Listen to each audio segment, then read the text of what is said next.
Assalamualaikum warahmatullahi wabarakatuh. Perkenalkan, nama saya Irna Khairunisha. Saya dari kelas 06 SMJE 003.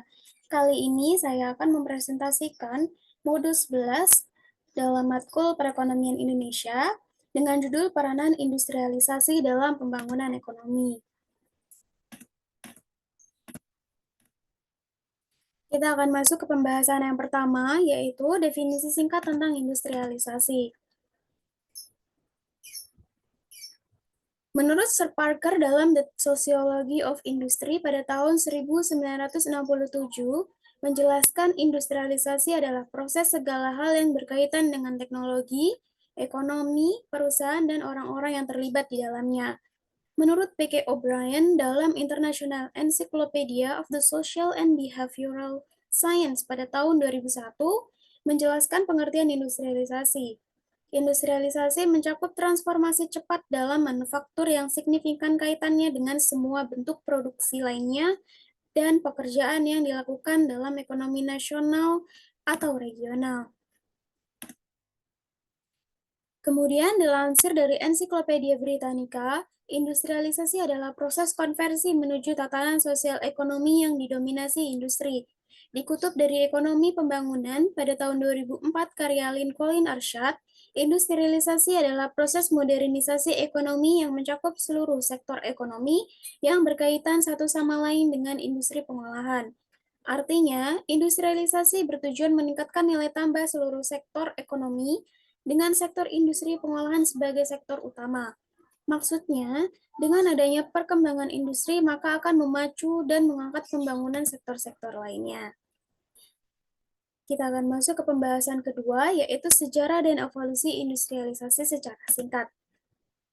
Industrialisasi pada tahun 1760 sampai 1830. Menurut Sharon Qi, Yang, dan Lily Lee dalam Emerging Technologies of Librarians pada tahun 2016, berikut awal mula terjadinya industrialisasi. Revolusi Inggris pertama biasanya dikaitkan dengan revolusi industri di Inggris antara tahun 1760-an sampai 1840-an. Penemuan mesin uap memulai proses revolusioner penggunaan mesin di pabrik untuk menggantikan tenaga kerja manual. Revolusi industri di Inggris terjadi pada tahun 1760 sampai 1830 Masehi. Revolusi industri ini terjadi di kawasan benua Eropa yang memulai dengan teknologi yang digunakan dalam teknologi yang dipermudah pada masyarakat industri hidup. Revolusi industri ini digunakan dalam suatu hal yang akan menjadi awal mula revolusi industri tersebut dan digunakan dalam keringanan teknologi industri pertama kali di dunia. Kemudian, pada awal abad ke-19, mulai menyebar ke negara-negara Eropa yang lainnya di pertengahan kota-kota Eropa berkembang sebagai pusat tulang punggung mereka dalam suatu perdagangan yang ada. Mereka secara bebas dengan revolusi industri dengan pusat perdagangan. Warga kota kaum Borges yang merupakan warga berjiwa bebas menjadi tulang dan punggung perekonomian keluarga. Sejarah revolusi industri 1.0 sekitar pada tahun 1760 sampai 1840. Sebelum revolusi industri 1.0 terjadi, manusia memproduksi barang atau jasa hanya mengandalkan otot, tenaga air, ataupun tenaga angin. Hal ini memiliki kendala yang cukup besar, karena seperti yang kita ketahui bahwa tenaga-tenaga tersebut cukup terbatas. Misalnya tenaga otot, untuk mengangkat barang berat, bahkan dengan menggunakan katrol dibutuhkan istirahat yang berkala. Hal tersebut merupakan bentuk non-efisiensi waktu dan tenaga. Selain dengan otot, tenaga lain yang sering digunakan adalah tenaga air dan tenaga angin. Biasanya ini digunakan di penggilingan. Untuk memutar penggilingan yang begitu berat, seringkali manusia menggunakan kincir air ataupun kincir angin. Masalah utama dari dua tenaga ini adalah kita tidak bisa menggunakannya di mana saja. Kita cuma bisa menggunakannya di dekat air terjun dan di daerah yang berangin. Hingga pada tahun 1776, James Watt menemukan mesin uap yang mengubah sejarah. Penemuan mesin uap menjadikan proses produksi lebih efisien dan murah. Tiada lagi permasalahan waktu dan tempat spesifik yang diperlukan untuk memproduksi sesuatu.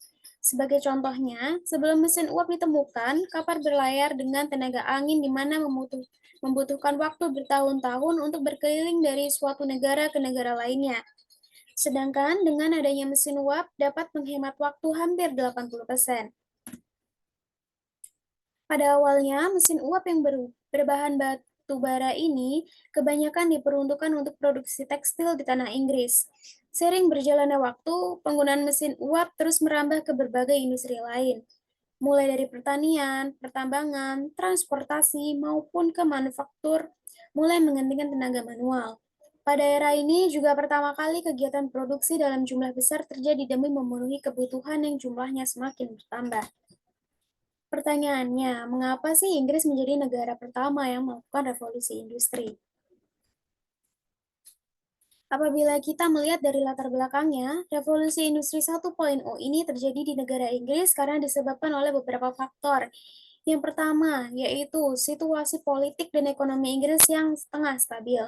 Yang kedua, Britania Raya kaya akan sumber daya alam. Yang ketiga, terdapat berbagai penemuan baru di bidang teknologi.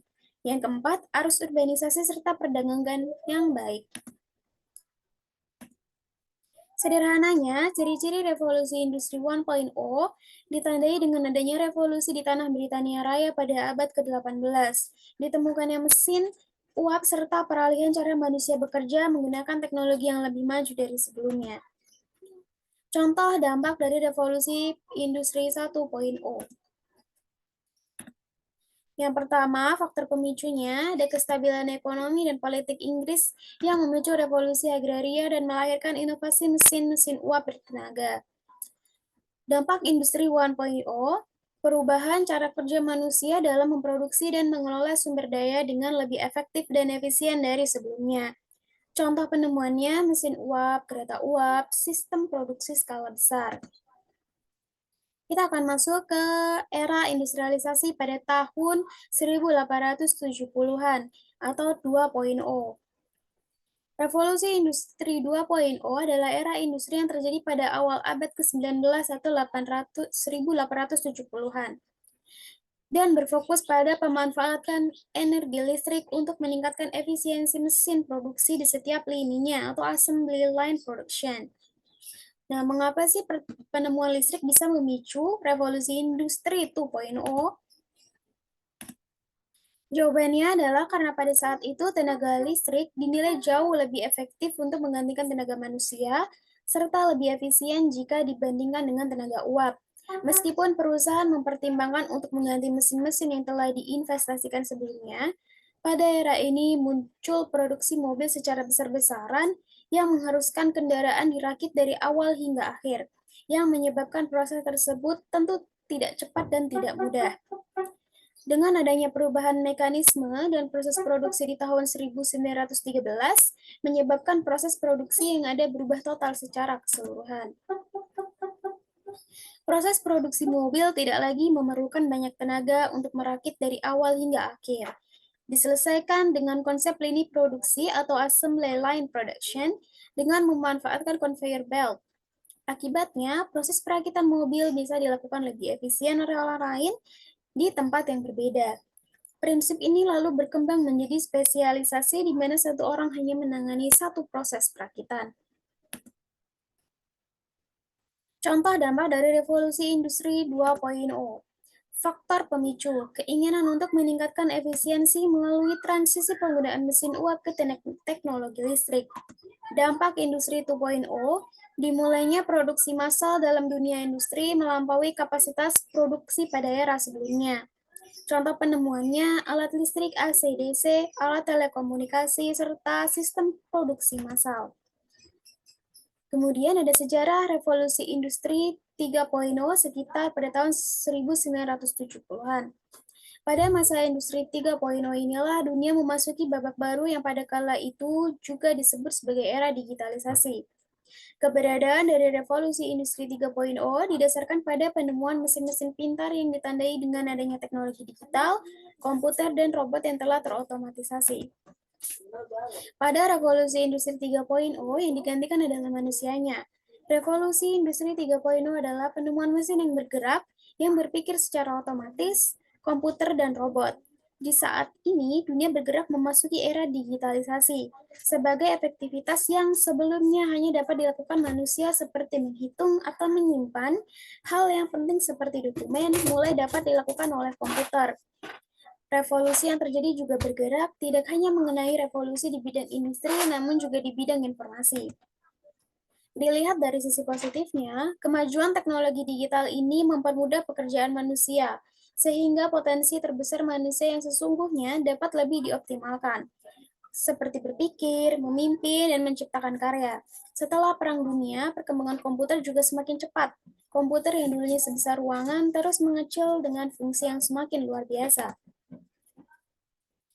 Masuk ke pembahasan ketiga, yaitu pentingnya industrialisasi dalam perkembangan ekonomi. Industrialisasi memiliki peran yang sangat penting dalam perkembangan ekonomi, dan dampaknya dapat dirasakan dalam beberapa aspek kunci. Berikut adalah beberapa alasan mengapa industrialisasi dianggap penting dalam pembangunan ekonomi.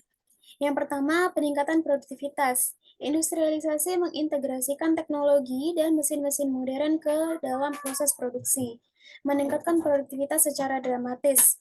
Dengan produksi yang lebih efisien, negara dapat menghasilkan lebih banyak barang dan jasa. Penciptaan lapangan pekerjaan. Sektor industri yang berkembang membutuhkan lebih banyak pekerja, dari operator mesin hingga insinyur. Ini menciptakan lapangan pekerjaan yang lebih banyak dan beragam, mengurangi tingkat pengangguran dan meningkatkan standar hidup masyarakat. Yang ketiga, pertumbuhan ekonomi. Industrialisasi sering menjadi pendorong utama pertumbuhan ekonomi. Produksi yang meningkat menghasilkan pendapatan yang lebih besar yang kemudian dapat diinvestasikan kembali untuk meningkatkan fasilitas produksi dan infrastruktur ekonomi. Yang keempat, changes over time. Industrialisasi cenderung menyebabkan perpindahan besar-besaran dari pedesaan ke kota-kota industri. Ini menciptakan pusat-pusat urban yang berkembang pesat dan membawa perubahan sosial signifikan dalam pola hidup, pendidikan, dan budaya. Yang kelima, inovasi dan teknologi. Proses industrialisasi mendorong inovasi dan pengembangan teknologi. Penerapan teknologi baru dalam produksi memungkinkan perusahaan untuk tetap kompetitif dan efisien, yang pada gilirannya membantu pertumbuhan ekonomi.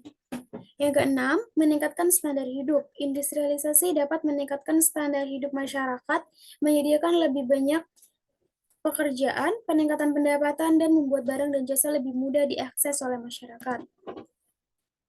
Yang keempat, kebijakan industrialisasi dalam pembangunan ekonomi. Indikator keberhasilan dari industrialisasi di suatu daerah ditentukan oleh kinerja dari industri-industri tersebut. Meskipun bukan hanya menjadi tujuan akhir oleh pembangunan ekonomi, namun industrialisasi yang merupakan upaya mencapai tingkat pertumbuhan yang tinggi serta berkelanjutan, yang selanjutnya akan menciptakan pendapatan per kapita tinggi. Terdapat 3 jenis divisi untuk memahami industrialisasi, antara lain. Yang pertama, residual, semua hal yang bukan merupakan pertanian. Yang kedua, sektoral, yang mengatakan industri adalah energi, pertambangan, dan juga usaha manufaktur. Yang ketiga, bersifat mikro dan makro, perusahaan produksi yang lebih luas sebagai proses sosial industrialisasi. Industrialisasi ialah sebagai proses dan pembangunan industri yang berada dalam satu jalur kegiatan, yaitu yang pada hakikatnya berfungsi dalam meningkatkan kualitas hidup dan juga kesejahteraan rakyat. Tujuan pembangunan industri nasional baik dalam jangka panjang maupun jangka menengah. Yang pertama, meningkatkan penyerapan tenaga kerja industri. Yang kedua, meningkatkan ekspor di Indonesia dan pemberdayaan pasar di dalam negeri. Yang ketiga, memberikan sumbangan pertumbuhan yang akan berarti bagi perekonomian. Yang keempat, mendukung perkembangan pada sektor infrastruktur. Yang kelima, meningkatkan kemampuan kemajuan teknologi. Yang keenam, meningkatkan pendalaman struktur industri serta diversifikasi produk.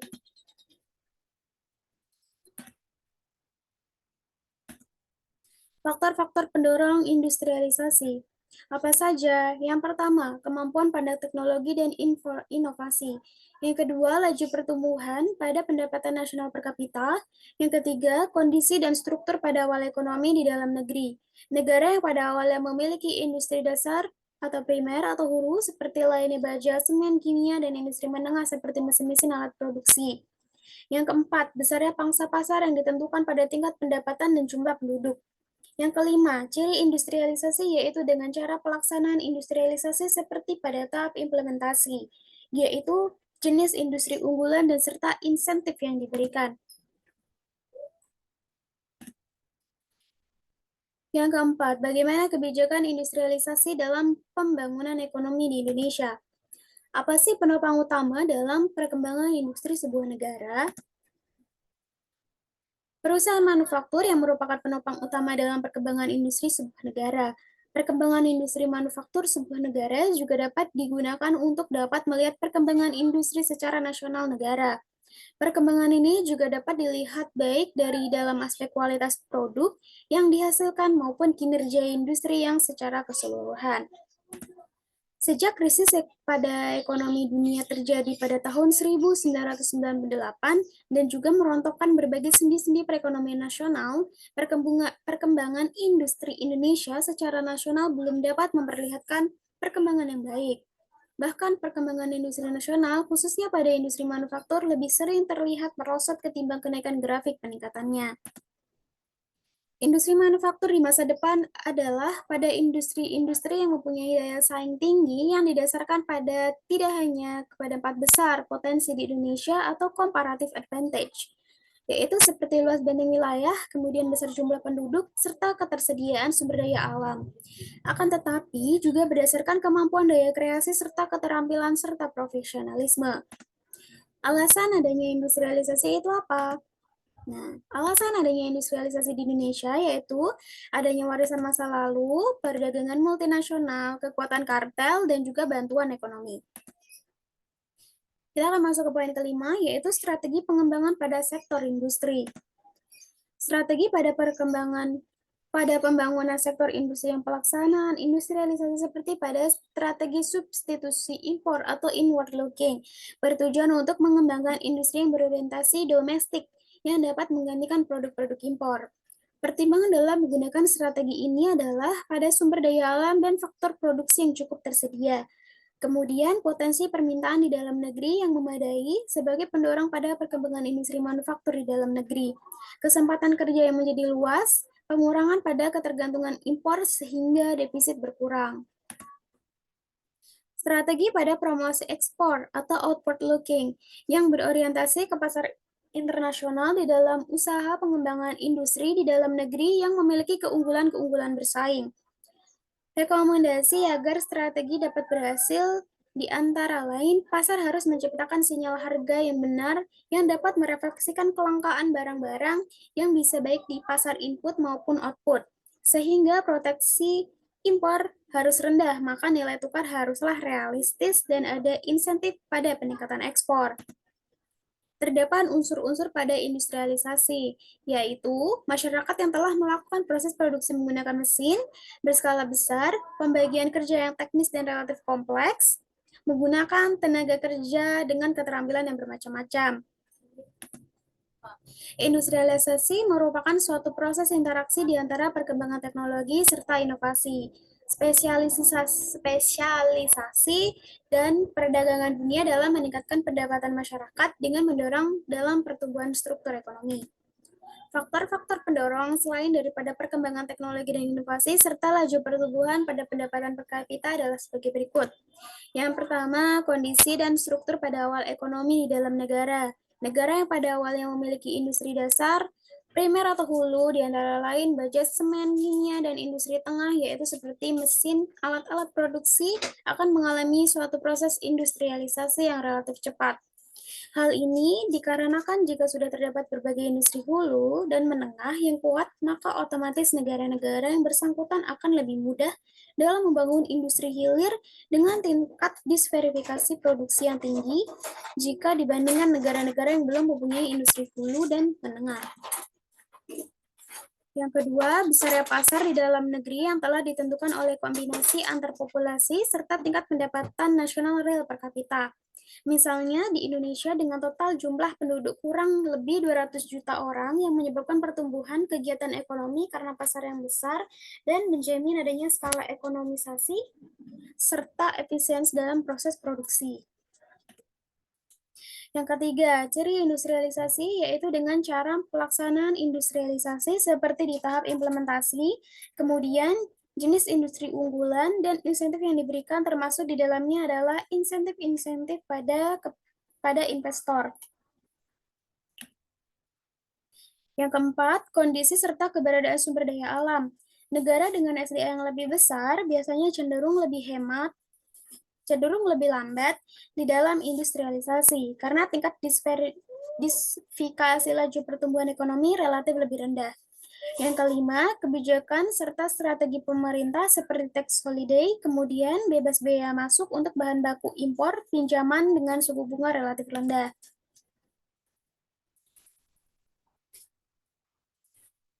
Proses industrialisasi yang terjadi pada negara-negara di ASEAN yang pesat didorong oleh lajunya pertumbuhan output pada industri yang pesat dikarenakan terjadi penambahan struktural yang luas dalam perekonomian negara-negara tersebut. Pembangunan ekonomi dalam jangka panjang dapat merubah pusat kekuatan ekonomi yang dari pertanian menuju industri serta menggeser struktur industri memiliki keunggulan kompetitif dan juga komparatif. Orientasi pada perkembangan industri manufaktur di Indonesia masih pada tahap barang konsumsi sederhana seperti makanan serta pakaian jadi. Sisi permintaan agregat yaitu pasar domestik, barang konsumsi yang berkembang pesat seiring dengan laju penduduk dan juga peningkatan pendapatan masyarakat per kapita.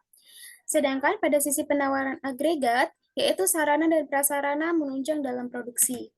Untuk dapat membandingkan dan menganalisa kemampuan dari produksi di negara-negara yang berbeda, dikarenakan industri dapat diklasifikasikan dalam 3 kategori. Kategori yang pertama yaitu industri dengan teknologi tinggi. Contohnya, obat-obatan, komputer, alat-alat perkantoran, barang elektronik, serta kendaraan bermotor. Kategori yang kedua yaitu industri dengan menengah, contohnya dengan produk-produk dari logam sederhana, produk-produk dari plastik dan karet, serta penyulingan minyak. Kategori yang ketiga adalah industri rendah, seperti pada kertas dan percetakan, pakaian jadi, makanan, minuman, rokok, serta mebel. Tingkat perkembangan pada industri manufaktur yang dapat dilihat dari pendalaman pada struktur industri itu sendiri. Struktur industri. Yang pertama, ragam produk-produk barang konsumsi sederhana, barang konsumsi dengan kandungan teknologi yang lebih canggih, dan barang modal.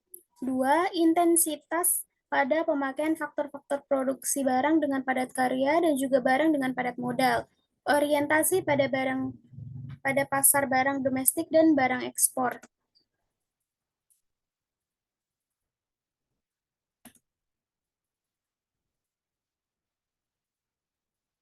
Berbeda dengan negara yang masih memiliki industri manufaktur maju, maka negara tersebut tidak bergantung,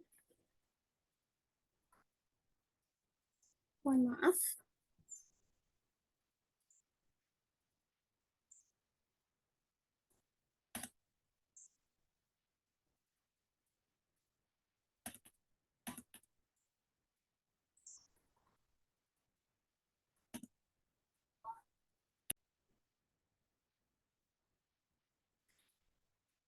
saya ada kendala. Indonesia masih memiliki ketergantungan pada impor barang-barang dari luar negeri. Hal ini karena tingkat industri manufaktur di Indonesia masih lemah, walaupun masih terus berkembang hingga pada tingkat ketergantungan impor barang-barang manufaktur yang masih tinggi. Berbeda dengan negara yang masih memiliki industri manufaktur maju, maka negara-negara tersebut tidak tergantung pada impor. Walaupun kondisi pada manufaktur di Indonesia yang terus berkembang pada neraca perdagangan Indonesia untuk barang-barang manufaktur yang terus mengalami defisit kecuali pada masa 1998 sampai 1999 dikarenakan turun drastis akibat dari depresiasi rupiah dan juga krisis ekonomi. Pada tahun 1990, Indonesia menarik banyak PMA untuk dapat industri berteknologi tinggi seperti kimia, elektronik, dan juga otomotif. Seperti proses penggabungan, pengepakan, dan juga assembling masih dengan hasil impor bahan baku. Juga komponen dan input perantara masih tinggi, yaitu di atas 45%. Industri padat karya seperti tekstil dan pakaian jadi dan kulit bergantung pada impor bahan baku, serta komponen dan input perantara yang juga masih relatif tinggi. Kita akan masuk ke poin ke-6, yaitu kebijakan CC dan CP. Kebijakan strategi SI atau substitusi impor atau inward looking. Kebijakan pada substitusi impor atau import substitution adalah kebijakan yang memproduksi di dalam negeri terhadap barang yang tadinya impor. Kebijakan ini yang paling sering ditempuh dari tahap awal pembangunan ekonomi, khususnya pada pembangunan industri. Strategi ini bertujuan dalam mengembangkan industri berorientasi domestik yang menggantikan produk impor. Pertimbangan atas digunakan strategi ini adalah yang pertama, sumber daya alam serta faktor-faktor produksi cukup tersedia. Potensi pada permintaan atau demand di dalam negeri yang memadai sebagai pendorong adanya perkembangan industri pada manufaktur di dalam negeri. Yang ketiga, kesempatan kerja yang menjadi luas. Yang keempat, pengurangan pada ketergantungan impor sehingga defisit berkurang. Ada beberapa manfaat-manfaat positif yang diperoleh dari kebijakan substitusi impor, yaitu antara lain mengurangi ketergantungan pada impor, terutama untuk barang-barang kebutuhan pokok yang menghasilkan produk antara. Yang kedua, memperkuat sektor industri. Pengembangan pada sektor industri diperlukan dalam memperkuat perekonomian. Salah satunya jalan untuk mempercepat pembangunan adalah industri SI, di mana pemerintah memberikan fasilitas dalam memperbesar minat serta kemampuan swasta untuk dapat berinvestasi. Yang ketiga, memperluas atau memperbesar peluang kesempatan kerja. Bertumbuhnya sektor-sektor industri juga yang dapat memperluas kesempatan kerja. Yang keempat, menghemat pada devisa. Penghematan devisa yang berarti memperbaiki pada neraca pembayaran. Perbaikan pada neraca pembayaran ini yang akan memberikan efek multiplikasi pada perekonomian domestik, sekaligus juga memperbaiki posisi perekonomian dunia. Selain manfaat SI juga memiliki keterbatasan. Keterbatasannya adalah sebagai berikut. Yang pertama, menguntungkan pada perusahaan asing. Perusahaan asing yang menanamkan modal pada sektor industri substitusi impor yang akan memperoleh keuntungan karena memperoleh proteksi di balik benteng-benteng tarif dan memperoleh fasilitas-fasilitas keringanan pajak serta insentif pada penanaman modal. Yang kedua, pasar domestik yang cepat jenuh. Titik kelemahan dari kebijakan SI bukan pada aspek penawaran, melainkan pada aspek permintaan. Yang ketiga, memperkuat pada gejala monopoli atau oligopoli. Hasilnya pada skala pasar domestik yang menyebabkan para investor yang meminta jaminan pada kepastian pasar agar pada skala jual produksi yang mereka capai pada tingkat efisiensi ekonomis, maka bahkan dapat memberikan keuntungan supernormal atau supernormal profit. Yang keempat, ketergantungan semakin besar terhadap impor yang menjadi persoalan besar di dalam kebijakan SI adalah dengan tidak tersedianya industri pendukung, misalnya apa yang dapat menyediakan mesin-mesin dan juga bahan-bahan baku. Akibatnya dari kebijakan SI tersebut justru menimbulkan ketergantungan yang baru terhadap impor.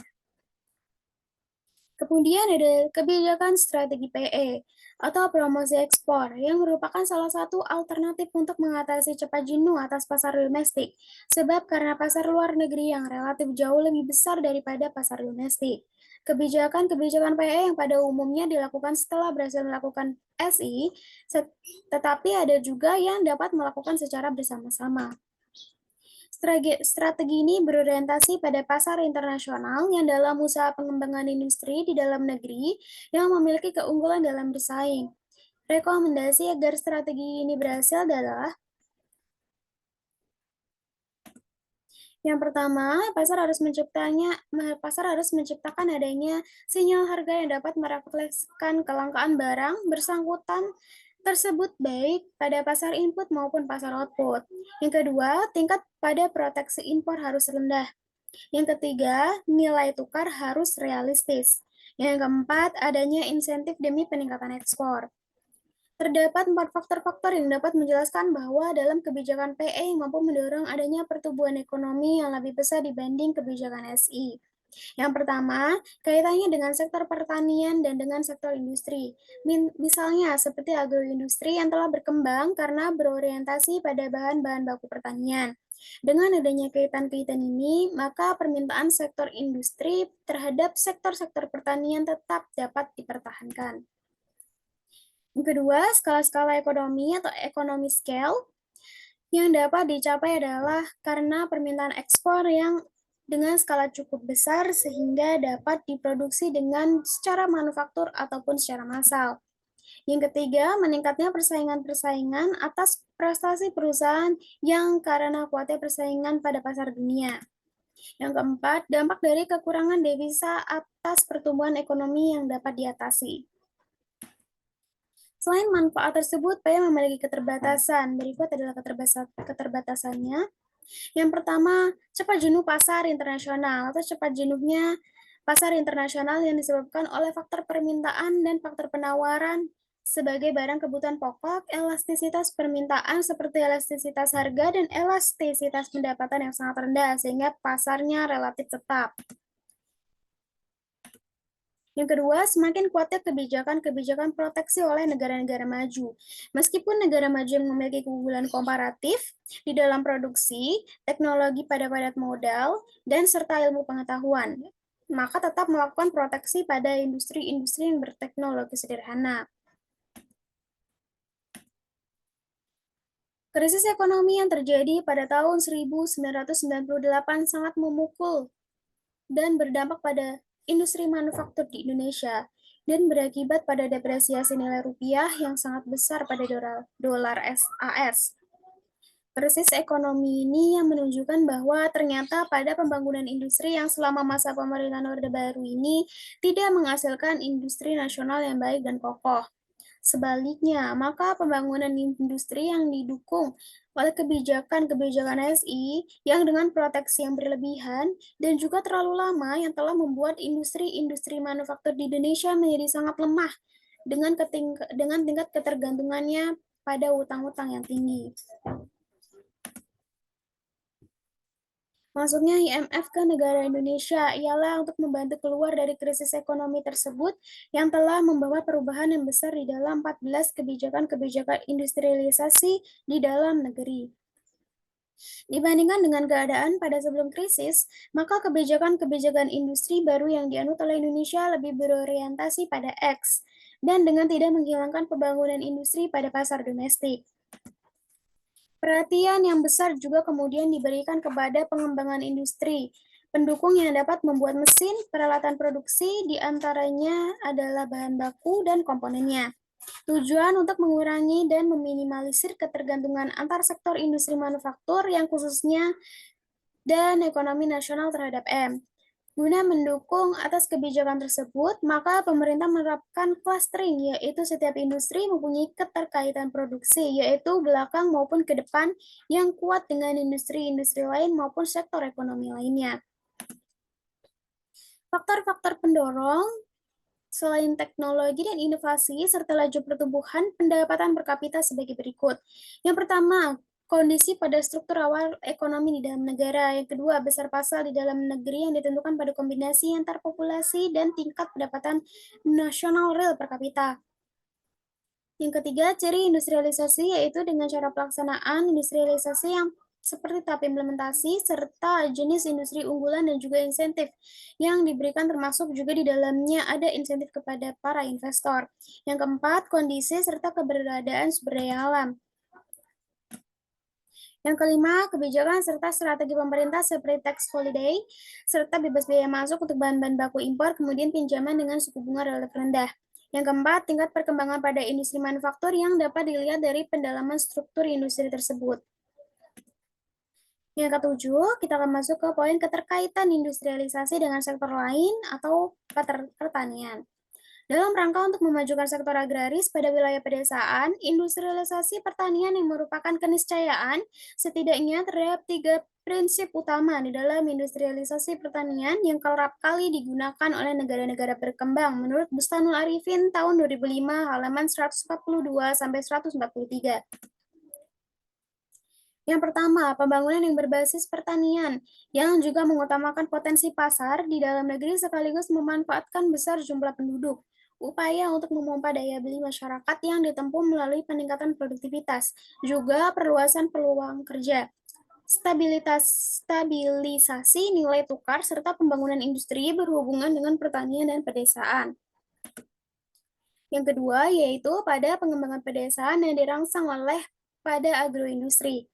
Pada prinsip ini melihat bahwa lantaran tersebut mengendalikan lahan dan juga tenaga kerja. Sumber daya di pedesaan yang lebih banyak menunjang untuk produksi pertanian. Biasanya sumber daya di pedesaan lebih terampil di dalam usaha tani di hulu, namun juga kurang terampil di produksi manufaktur pada hilir. Disinilah industrialisasi pada pertanian yang membidik pada daerah pedesaan yang akan mampu mengontrol pada kualitas sumber daya manusia di pedesaan dan pembangunan pedesaan yang pada umumnya. Yang ketiga, yaitu pada pembangunan dengan daya dorong yang berusaha meningkatkan produktivitas dan juga daya beli kaum miskin, yang serta mendorong motivasi kaum berada. Prinsip industrialisasi ini yang memprioritaskan atensi kepada kelompok miskin dan juga daerah pedesaan, bukan hanya kelompok kaya dan juga daerah perkotaan. Oke. Sekian presentasi dari saya, kurang lebihnya mohon maaf. Wassalamualaikum warahmatullahi wabarakatuh.